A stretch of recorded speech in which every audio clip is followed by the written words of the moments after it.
Hey everyone, welcome back. My name is Michael, and as always, we're going to be getting into some more stories. If you enjoy, make sure to leave a like, and if you're new, I'd appreciate if you subscribed. Without further ado, let's begin.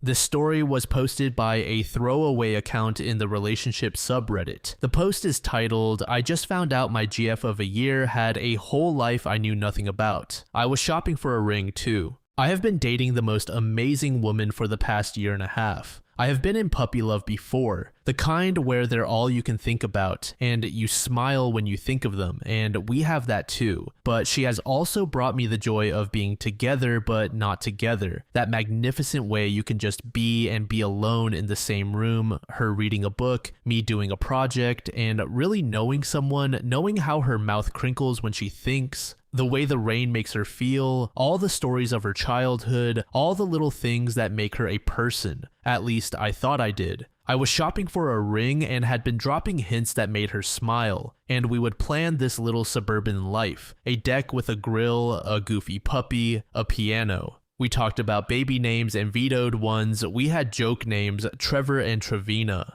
We'd pick out paint colors and flooring at Lowe's and giggle like idiots. I was 100% confident, I just hadn't chosen a ring yet. You know, she didn't want a diamond but didn't know what she did want. Then I got a Facebook message today from some guy. He said that he was her bill and that she had blocked him on Facebook, but could I please pass along a wedding invite? It would mean a lot if she were there. I pressed for more details and it all came out. She was married before to a guy named Brendan, and they had a little boy, Sam, she told me before she didn't like that name. Their son died in a car accident, and afterward they had an ugly divorce, and she cut ties. 5 years of her life I never knew about, and I don't know if I ever would have. I think she was never going to tell me. I felt sick about this all day. I made up an illness so I could sit and think by myself, and I feel paralyzed by it. This morning I knew her, and now I don't. I don't even know how to bring this up or what to say. I definitely can't go buy the ring and pretend.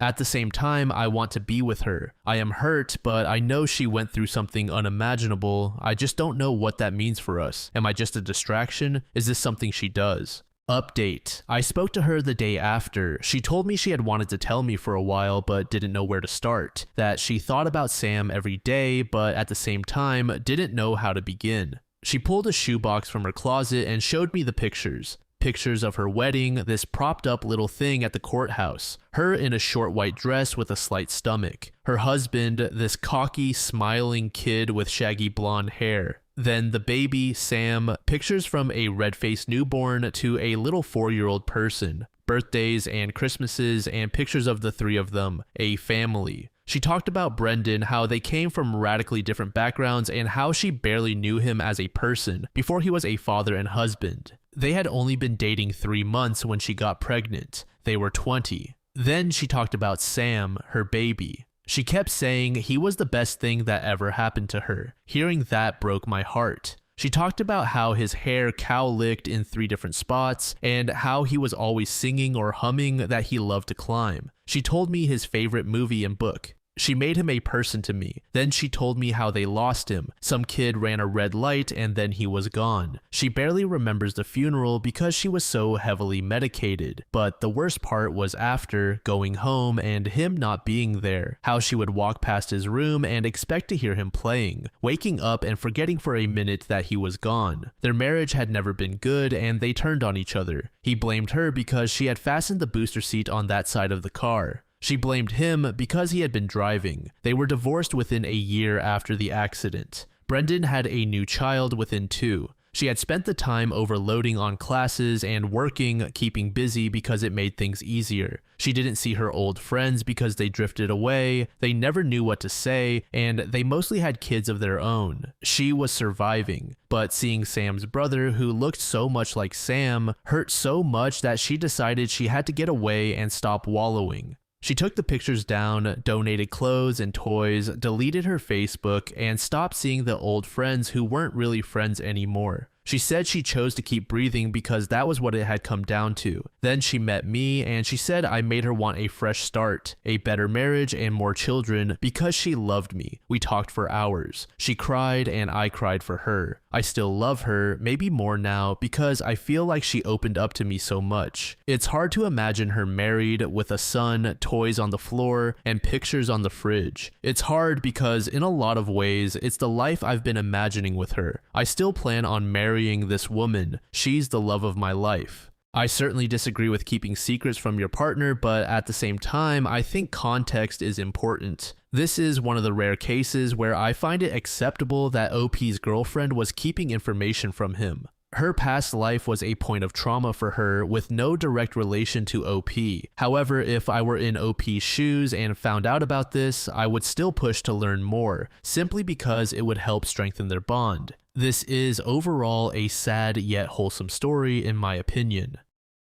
This next story was made in the AITA subreddit by a throwaway account. The post is titled, "I divorced my husband because he wants his son in his life." My husband and I have been married for 2 years. About 6 months ago, an ex of his called him and told him about their son. After a DNA test, my husband was confirmed as the father. The child is 5 and we've been together for 4 years, so it's not like he cheated. He agreed to meet his son and they have hit it off well. They have been spending a lot of time together and the mother is happy to let her son connect with his dad. But the problem is we both agreed to a child-free life. Neither of us wanted kids. He even got a vasectomy and I got my tubes tied. We had a talk about this and he says it's his responsibility to take care of his child and that he hopes I can support him, but I don't want a stepmother's life. This may be cruel of me, but I can't stand children. My husband knew this about me. I don't dare force my husband to choose between me and his child, but this isn't the life I agreed to. I haven't told my husband yet, but I'm already talking to a lawyer. I just don't know what to do here. Update. So I had a talk with my husband. To clear a few things up, my husband wants to spend as much time with his son as possible. He even mentioned wanting half custody and having him live with us, so it's not like he wants to spend a day or two with him. He wants to be as close to a full-time parent as he possibly can. Yes, our vows included being child-free. It wasn't in the wedding speech, but we had several long conversations about kids. This was something we promised each other, so yes, being child-free was part of our vows. I don't like children, and I don't want to have anything to do with raising them. But it's not like I yell at every kid I see. I guess you could say I hate the responsibility of raising a child, as opposed to hating children themselves. Yes, I would stay with my husband if he got in an accident and became disabled. See, I love and adore my husband and I'm willing to work for him, but only for him. Adding a whole other person to our lives is different. I can't love his kid. I can't be a good stepmom. I love my husband, but I don't love his kid. Now, back to my husband. He almost blew me off again because he was tired from working and spending time with his son. But I insisted and I told him I don't want to live like this. We talked and he said he can't leave his kid, and that is the one thing he can't compromise on. He said he's going to see him as much as he can and that he needs to prioritize his kid's well-being over anything else, our relationship included. I told him I don't want to live like that, and he said he won't budge on this. We both agreed that we should separate for a while. Neither of us explicitly mentioned divorce, but I'm pretty sure that's where we're headed. I feel empty, angry, and frustrated. I know my husband isn't at fault, and I know the child isn't at fault, but my life is changing so much. Update 2. It's official. We're getting divorced. I wasn't even the one who mentioned it. My husband was the one who said it. He said that if I can't be supportive and caring toward his son, then we can't be together. I had already moved out, and while part of me was hoping for some way to make it work, I think I knew this was inevitable. So it's official. I'm losing my husband, and he's gonna go on to be a father. Honestly, as long as I get my car and the money in my bank account, which I earn myself, we have separate accounts, I'm not gonna fight him. I'm willing to let him have anything in our old place. I'll be honest, I don't know what to do now besides going through the divorce proceedings. I just don't know what I'm supposed to do now. All my life was going to include my husband. Now he's gone. Final update. It's been a year since all of this started. I never thought I'd be divorced a year and a few weeks later. I only remembered this post because apparently it was my cake day a few days ago. I have kept lightly in touch with my ex-husband. There's no bad blood between us, but I don't think I could move on if I stayed close to him. We didn't divorce because we didn't love each other after all. As far as I know, my ex-husband and the mother of his child aren't together. I won't lie, I was kind of expecting them to end up together. I still kind of am, to be honest, but my ex-husband has apparently been a good dad to his son, at least as far as I know. I've been dating around recently, but nothing is sticking. Yes, the biggest deal breaker is me not wanting kids. I've told some guys about why I divorced, and they were very understanding. I got my own place again, and I'm doing well financially. I never needed my ex-husband to take care of me. Despite my lack of success in dating, I'm feeling good, to be honest. I mourn the end of my marriage, and I will always cherish the memories.